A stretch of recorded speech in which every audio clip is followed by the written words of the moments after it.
Three Religious Rebels, Chapter 8. This chapter is entitled, The Bishop Goes Hungry. Troyes was sparkling beneath the early morning sun, but Troyes' bishop was in as sullen a mood as if the world was gray with gloom. "Are you sure there are only 20 in the company?" he asked his vicar testily. The vicar, who could read His Excellency better than a farmer can read the skies, saw that he had no relish for the work that lay ahead of him that day. This surprised the vicar, for he knew that the trip to Burgundy would not be tiring, and he was sure that the visit to these new monks would be full of interest. They had become the talk of the town. His own curiosity to see these men who set so many tongues wagging was at fever pitch. He wondered why His Excellency's was not the same. When he had told the bishop that only 20 would accompany them, the latter frowned and said impatiently, "I wish I knew just what to wear." He caught the surprise in the vicar's eyes and laughed. "Don't you realize that I can make a fool of myself today? If these men are what some people say they are, I shall appear like an ecclesiastical bird of paradise or a clerical peacock if I go there with my usual trappings. If they are what most say they are, I will appear like an impostor if I haven't all my brightest regalia." He turned aside irritably. "I don't see why I should be making this investigation anyhow. I'm Bishop of Champagne. Molem is in Burgundy." "It isn't much of a ride, Your Excellency. We'll be there shortly, afternoon, and back before nightfall." "I haven't much use for monks," retorted the bishop. "If these are the Pharisees many say they are, I'll suppress them without a regret. Come, I think this attire is modest enough, and yet sufficiently dignified. I'll conceal this jeweled cross," and he tucked it beneath the folds of his robe. It was a colorful group that cantered toward Burgundy that bright morning. The vicar had told them their destination and had set the entire company chatting as to what they would find there at the much-talked-of Abbey of Molem. Speculation was especially rife concerning what His Excellency would do. They knew him to be swift of decision and inflexible once the decision was made.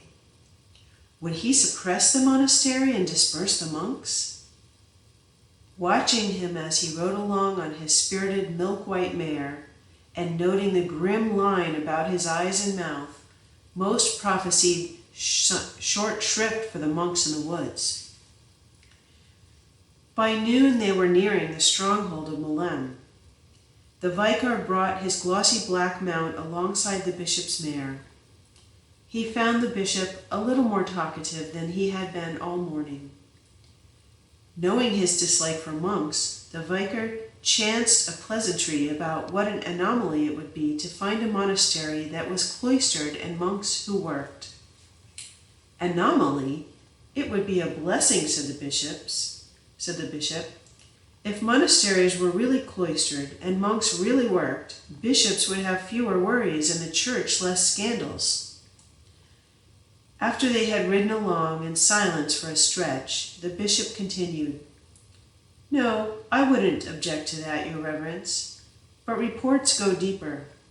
They speak of starvation, silence, and slavery. They say this man Robert is a rebel who has forced his own ideas on a group of innocent men and has them living as no one else is living. No man has a right to do such a thing. If all they say is true, Robert will come back to Troyes and Molem will become a forest again." One glance at his face told the vicar His Excellency meant what he said. When they had entered the woods, the bishop informed the vicar that his particular duty would be to look around the monastery while he, the bishop, engaged the abbot in conversation. The vicar was to learn the spirit of the monks, find out if they actually lived on vegetables, truly worked as serfs and really followed Benedict's rule in all of its rigor. The vicar said that he had heard that Molem was following the hourly schedule of Cluny. Yes, yes, said the bishop impatiently. I follow Cluny's horarium rather closely myself, but that means nothing. Anyone can recite the office at stipulated hours. What I want to know is, are these men monks, or are they only the masks of monks? In other words, are they fanatics, or are they saints of God? Soon the winding paths prevented horsemen from riding two abreast. The vicar's black fell behind the milk-white mare. The vicar's black horse fell behind the milk-white mare. He was grateful to the narrowness of the path. He had seldom found His Excellency so acrid. He fell to musing on all he had heard of these men, but he soon saw that the reports had been so contrary that they cancelled one another. Lost in his perplexity, he did not notice that His Excellency had halted. He was brought out of his reverie by, "What's wrong with you?" from an exasperated bishop. "Were you asleep? Ride ahead there and see why those others have stopped." The vicar hurried on to a clearing that was sown with grain. His Excellency came up, saw the field, and said, "The monastery can't be far off. Find the path that leads from this field." Just as the men wheeled their horses to skirt the field, the bishop cried out, "Here comes a monk. He'll show us the way." Among the trees on the far side of the field, the bishop had spied a solitary figure walking with bent head. It was Stephen Harding. At the sound of a whinny, Stephen's head came up. He saw the horsemen and hurried around the field to learn their desire. "This is the Bishop of Troyes," said the vicar, bowing toward His Excellency. "He wishes to visit the monastery of Molem, ruled by one Father Robert. Can you show us the way?" The monk came forward and kissed the bishop's ring. He said that, as a member of the community, he would deem it a privilege to be allowed to lead His Excellency to the monastery. As Stephen stroked the mare's nose and expertly took hold of her bridle, the bishop marveled at the courtesy and culture of this young monk. Assuredly, someone had erred. This was no frenzied fanatic. The path from the field was well beaten, but very narrow. Suddenly it ended, and the bishop found himself looking upon the rough wooden oratory and its cluster of misshapen huts. His antipathy returned with greater vigor. This was worse than what he had expected. This was not poverty, it was destitution. Stephen led them to the church. While the party was dismounting, the bishop grudgingly admitted to his vicar that there was an air of silence and solitude about the place that bespoke recollection. In the meantime, Stephen had beckoned to a monk who had been at prayer and sent him to Robert with the news that the Bishop of Troyes, with some 20 horsemen, was here for a visit. Just as the last attendant was dismounting, a bell rang. "What's that for?" asked the bishop. "Time for prayer, Your Excellency," answered Stephen. "Good, we shall attend." No, the bishop would not preside. He and his party would remain in the rear. Let the monks file in as usual. He wanted to witness the ceremony.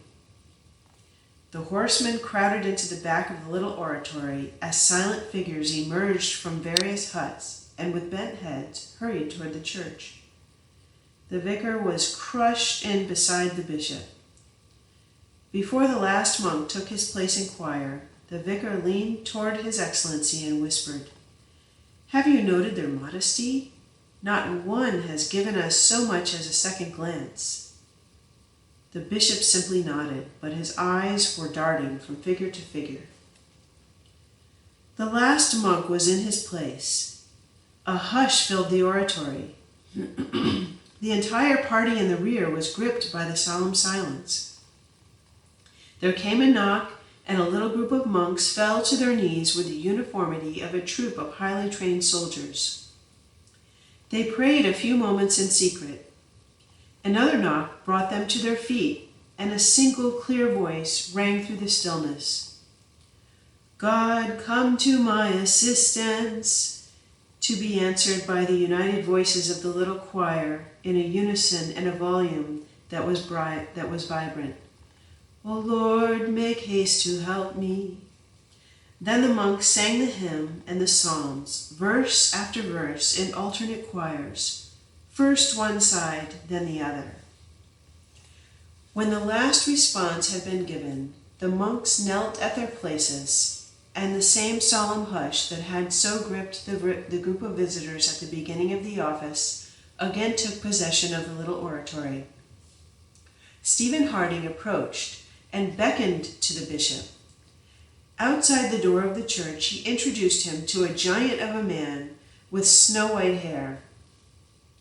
"This is our Reverend Father Robert, abbot of the monastery." The bishop extended his right hand. Robert knelt and kissed his ring. "Your Excellency has afforded us the happiest surprise of the year. Indeed, I might say it of our whole 5 years together.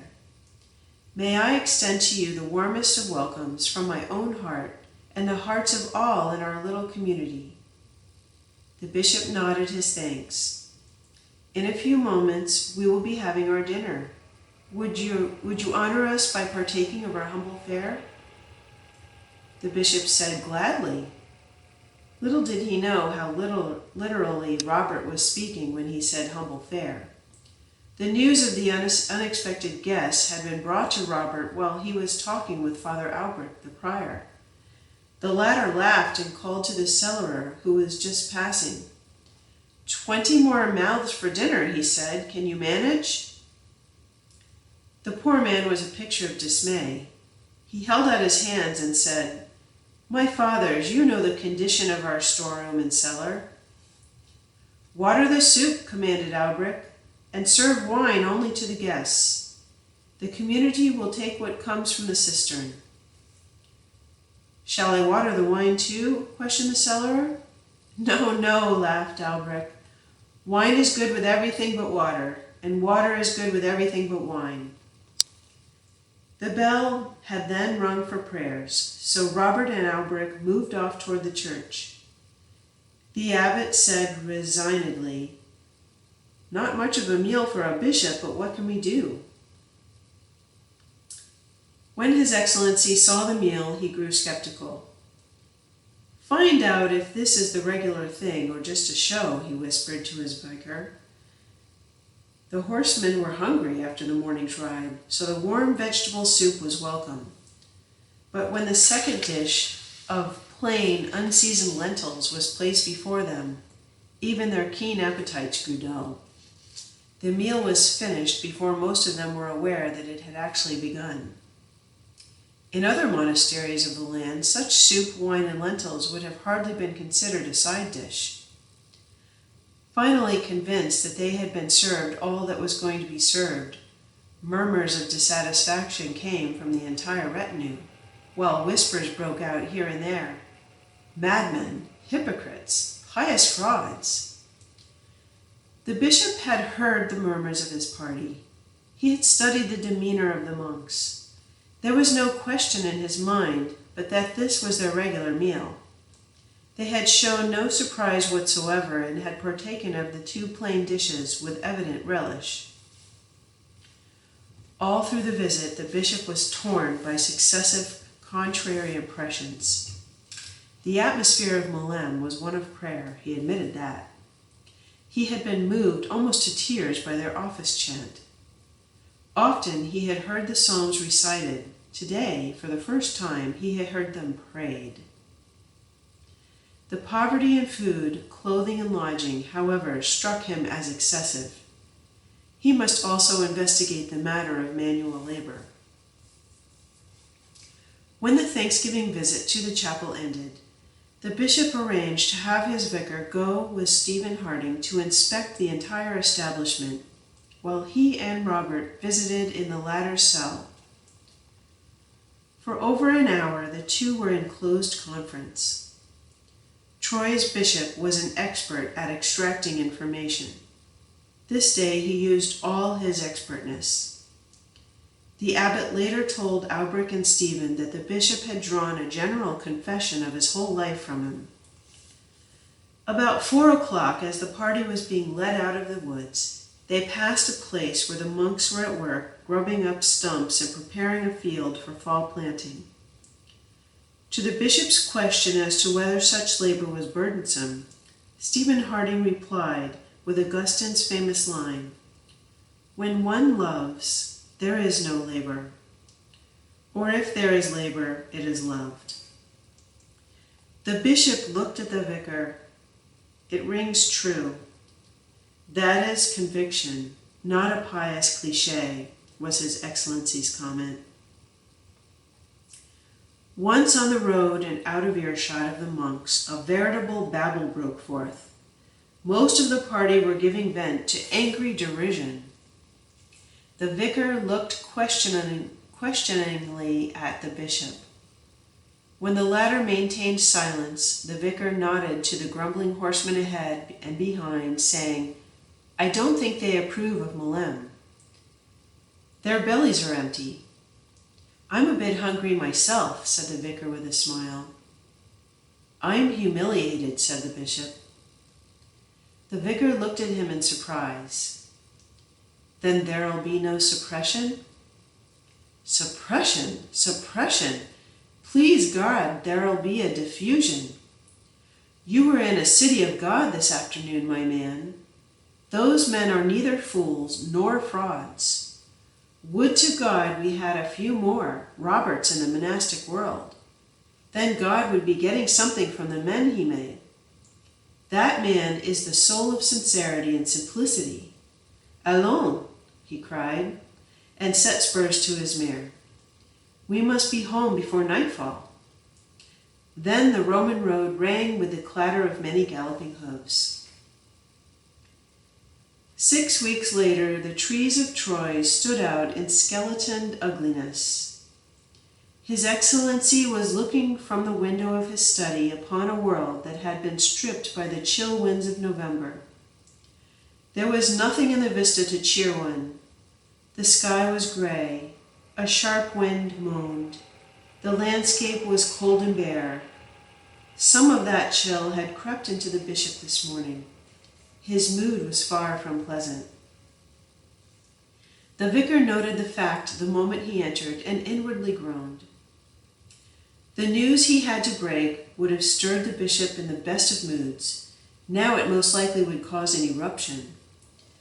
But duty must be done. He bowed to his superior and informed him that many reports had reached the office about 2 wild-looking men in the tattered robes of monks who were begging from door to door in the city. "What?" snapped the bishop. "Have them brought to me at once. Evangelical poverty is one thing, beggary quite another." The vicar withdrew. Fortunately, he had kept the last complainants waiting. He would curb the bishop's impatience by hurrying these off to summon the monks. 20 minutes later, the 2 beggars came in. Their faces were gaunt, their robes thin and worn, their eyes lit with a strange fire. The vicar hurried them directly into His Excellency. "What is this I hear?" thundered the bishop. "You men have been—" But there he stopped, looked more closely, and cried, "Can it be?"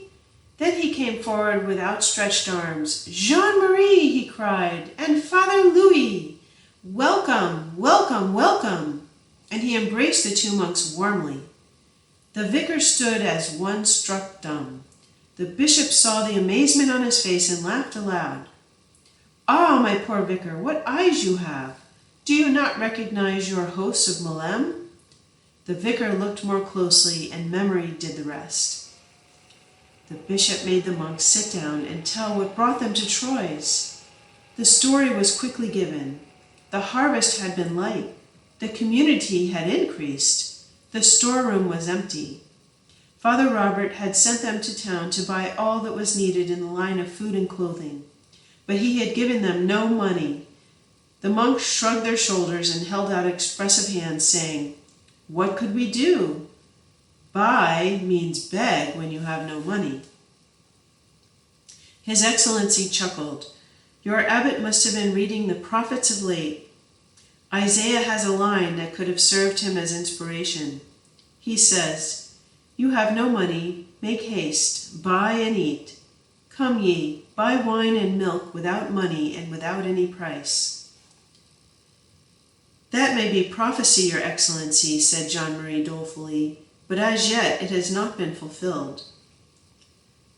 The bishop looked at the disconsolate faces of the monks and recalled the thin soup, the sour wine, and the unseasoned lentils, and then smiled. He secretly chided himself for having been so stupidly inconsiderate. He would make amends immediately. He asked a few questions about what was needed, then told the monks to rest. An hour later, he summoned the monks and showed them a wagon piled high with clothes and foodstuffs. "Take that to the abbot with my apologies, and promise him in my name that Molem will never know want again. You might also tell him this is a matter of self-protection. I don't want to come home hungry again."